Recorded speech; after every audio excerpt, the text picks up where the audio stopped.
Do you have peace and serenity? Or are you anxious all the time? That's what we're talking about on this episode of the Driving with Rob podcast. Serenity Now.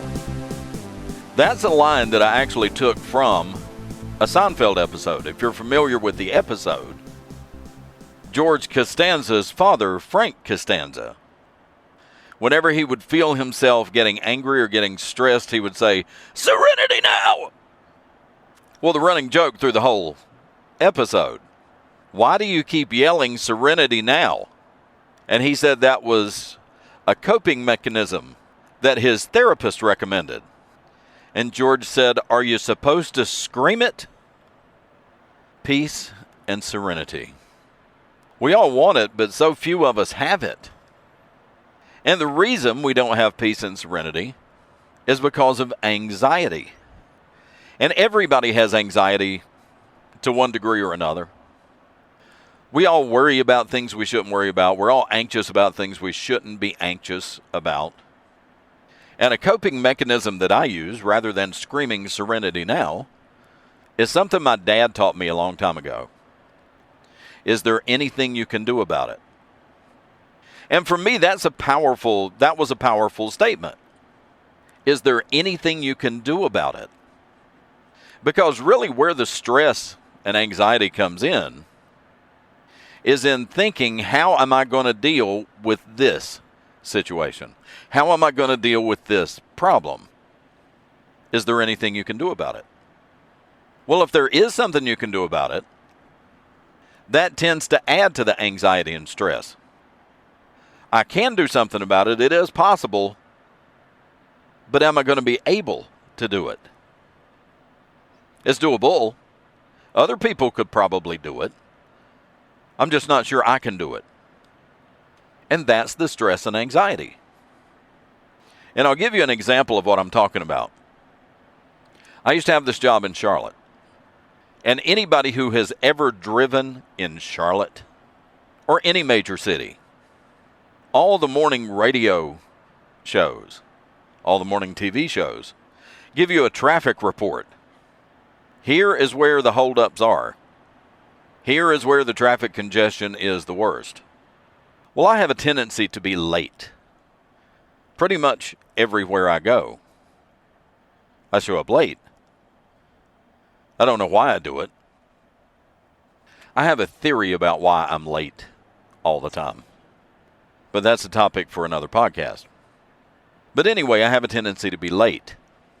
Not late. I'm never an hour late. But for me, not keeping a tight schedule is a coping mechanism for my stress and anxiety. If I just take a deep breath and remind myself that the world is not going to come to an end if I'm 10 minutes late, that kind of helps me deal with stress. It really doesn't. It actually adds stress. But anyway, if I took the major roads, the major thoroughfares, I knew about how long it was going to take me to get to work.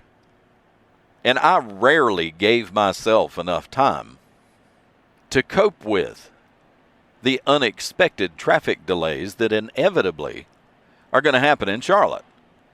But I had these series of cut-through roads where if I was running a little late or if traffic was really bad, I could take these cut-through roads. It was a lot of turns and going through neighborhoods, but I could get there a little faster, cut a few minutes off my trip.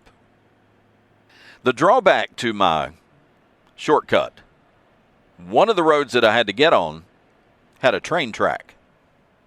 And when I'm cruising down the road and I hear that there's a traffic tie-up on my normal trip to work, then I could take what I called a shortcut and get there a little faster unless there was a train.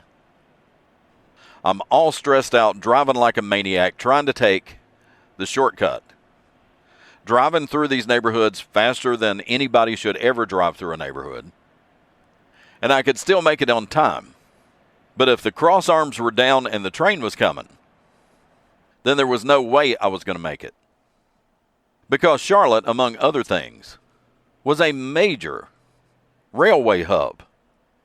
So there are trains going in and out of Charlotte all the time, just like there were 100 years ago.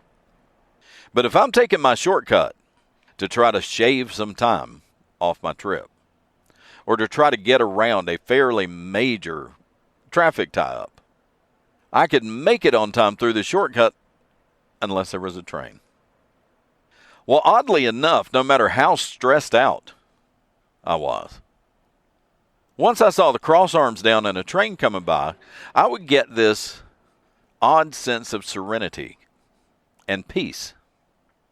Because like my dad had always told me, is there anything you can do about it? Because you see, once there was a train coming, now it's out of my hands. Now it is completely beyond anything I can do to compensate. I can't drive faster. If I turn around and backtrack, it's going to take me even longer because now I'm halfway through my shortcut. Now I'm committed to this direction. I'm committed to this shortcut. And no matter how stressed out I was, once I saw that train, now there is absolutely nothing I can do about it. I can't jump over it. I can't go through it. There's no tunnel. There's no bridge. There's no way to get on the other side of that train track.